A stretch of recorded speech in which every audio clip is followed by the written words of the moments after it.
বন্ধুরা কয়েকদিন ধরে পুরো ইউটিউব ছেয়ে গেছে একটি অ্যাপের খবরে। অ্যাপটির নাম হচ্ছে বিলিবিলি। তো এই বিলিবিলি অ্যাপটি নিয়ে অনেক ইউটিউবার ভিডিও বানাচ্ছে আর বলছে যে এটি নাকি ইউটিউবকে টেক্কা দিতে আসছে।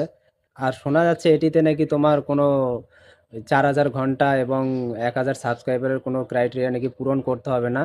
শুধুমাত্র চ্যানেল ক্রিয়েট করে ভিডিও আপলোড করলে নাকি শুরু থেকে ইনকাম। আর এই খবরটি শোনার পরে আমার মতো যারা কিছু ইউটিউবার রয়েছে কিংবা যারা ভাবছে এখন ইউটিউবে চ্যানেল খুলবে, তাদের মনে হতে পারে যে তাহলে আমাদের ইউটিউবের পরিবর্তে বিলিবিলিতেই অ্যাকাউন্টটা খুলে নেওয়া ভালো। তো বন্ধুরা, যে কোনো সিদ্ধান্ত নেওয়ার পূর্বে বিষয়টা একটু পরিষ্কার হওয়াটা অবশ্যই দরকার। আর তাই আমি যে সিদ্ধান্তটি নিয়েছি, আমি সত্যি বলতে মনে করি যে এই মুহূর্তে বিলিবিলিতে অ্যাকাউন্ট ক্রিয়েট না করে এর থেকে ভালো ইউটিউবে যদি অ্যাকাউন্ট ক্রিয়েট করে কাজ শুরু করে দিই, সেটা খুব ভালো হবে।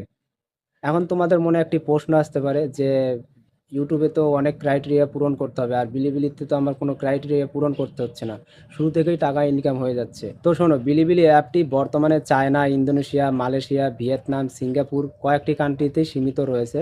আর কিছুদিন আগে নিউজে শোনা যাচ্ছিল যে বিলিবিলি অ্যাপটি গ্লোবালি লঞ্চ করবে, কিন্তু এটা আদৌ ইন্ডিয়াতে লঞ্চ হবে কিনা কিংবা ইন্ডিয়াতে যদি লঞ্চ হয় কবে লঞ্চ হবে তার কোনো নির্দিষ্টভাবে কোনো খবর পাওয়া যায়নি। তো দেখো, যদি ইন্ডিয়াতেই যদি বিলিবিলি অ্যাপটি লঞ্চ না হয়, তো সেক্ষেত্রে আমাদের চ্যানেলে তো ভিউ আসবে না। কারণ এই অ্যাপের অডিয়েন্স হচ্ছে চাইনিজ এবং অন্য কান্ট্রি, এখানে কিন্তু ইন্ডিয়ান কোনো অডিয়েন্স তুমি পাবে না। এখন তোমাদের মনে হতে পারে যে ট্রান্সলেটার তো এর জন্য আছেই, আমি ভিডিও আপলোড করব, পরবর্তীতে ওরা ট্রান্সলেট করে দেখবে। তো দেখো, এই বিলিবিলি অ্যাপটি কিন্তু বর্তমানে ইন্ডিয়াতে লঞ্চ হয়নি, তো সেক্ষেত্রে ইন্ডিয়ান ভাষাকে ট্রান্সলেট করার জন্য ট্রান্সলেটর কিন্তু থাকবে না। আর ধরে নাও যদিও রয়েছে, তো তবুও তোমাদের ইউটিউব চ্যানেলে ভিউ আসবে না।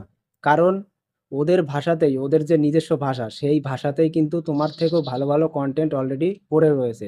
এখন তারা তো তাদের সেই কন্টেন্ট ছেড়ে তোমার কন্টেন্ট নিশ্চয়ই দেখবে না। আর অন্যদিকে যদি তোমরা ইউটিউবকে দেখো, ইউটিউবে কিন্তু তুমি তোমার নিজের ভাষার অডিয়েন্স তো পাবেই, এছাড়াও তোমার ভাষাটিকে ট্রান্সলেট করে অন্য কান্ট্রির মানুষও কিন্তু দেখতে পারবে, সেই ফিচারটাও কিন্তু ইউটিউবে রয়েছে। তো যারা বলছে না যে বিলিবিলি অ্যাপটিতে তোমাদের ইউটিউবের মতো কোনো ক্রাইটেরিয়া পূরণ করতে হবে না, তো দেখো তারা শুধুমাত্র ভিডিও কন্টেন্ট বানানোর জন্যই শুধুমাত্র এইসব বলছে। ঠিক আছে, অ্যাকচুয়ালি তারাও জানে না অ্যাকচুয়ালি ব্যাপারটা কি আছে এখানে। হ্যাঁ, তো দেখো, যখনই বিলিবিলি অ্যাপটি ইন্ডিয়াতে লঞ্চ হবে, তারও কিছু না কিছু ক্রাইটেরিয়া তো থাকবে, হয়তো ইউটিউবের তুলনায় একটু কম থাকবে, কিন্তু থাকবে অবশ্যই। তো বন্ধুরা, ঠিক এই কারণেই আমি মনে করি এই সময়টা বিলিবিলির জন্য না ভেবে ইউটিউবের চ্যানেল ক্রিয়েট করে কাজ শুরু করে দেওয়া ভালো।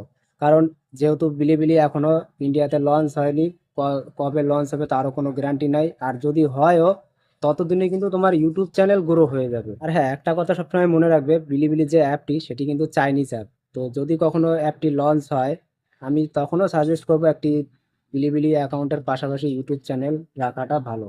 কারণ চাইনিজ অ্যাপের কোনো ভরসা নেই, এটা তো তোমরা আশা করি ভালো করেই জানো। তো বন্ধুরা, আশা করছি তোমাদের ভিডিওটা ভালো লেগেছে। ভালো লাগলে একটা লাইক করে দিও আর চ্যানেলটিকে অবশ্যই সাবস্ক্রাইব করে রেখো।